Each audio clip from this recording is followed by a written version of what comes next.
தொடர் மழையால் ஸ்ரீபெரும்புதூர் ராமானுஜர் கோவிலை தண்ணீர் சூழ்ந்துள்ளது. கூடுதல் தகவலை செய்தியாளர் பத்மநாபன் வழங்க நாம் கேட்கலாம். வணக்கம் பத்மநாபன், அங்க இருக்கக்கூடிய கள தகவல்களை பதிவு பண்ணுங்க.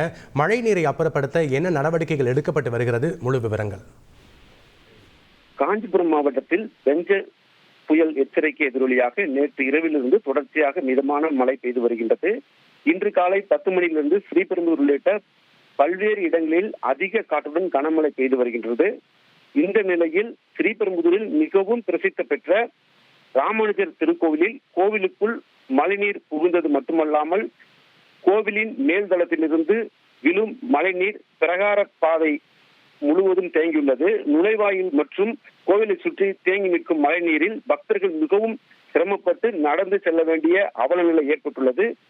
இதேபோல் கோவிலின் அனைத்து பகுதிகளிலும் மழைநீர் வெளியேற வழியின்றி தேங்கி நிற்பதால் மழைநீரை வடிகால் வழியாக நம்மளுடைய கலை திறனுக்கு விலை மதிப்பே இல்ல.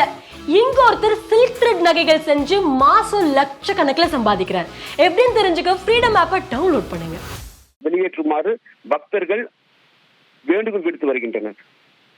நன்றி பத்மநாபன், உங்களுடைய கள விவரங்களுக்கு. தொடர் மழையால் வேளச்சேரி ராம்நகர் வெள்ளத்தில் தத்தளிக்கிறது.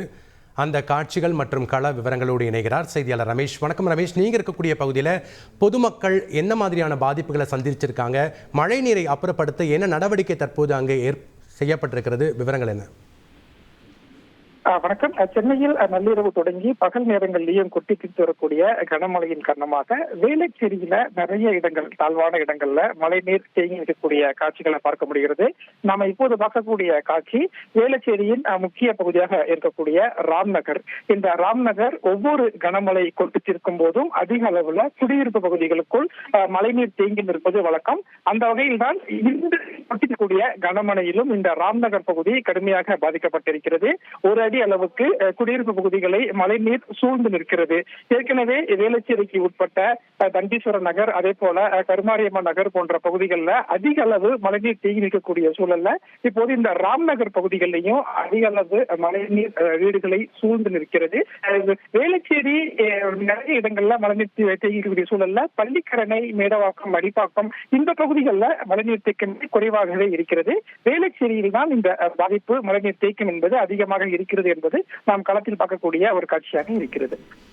நன்றி ரமேஷ், உங்களுடைய தகவல்களுக்கு.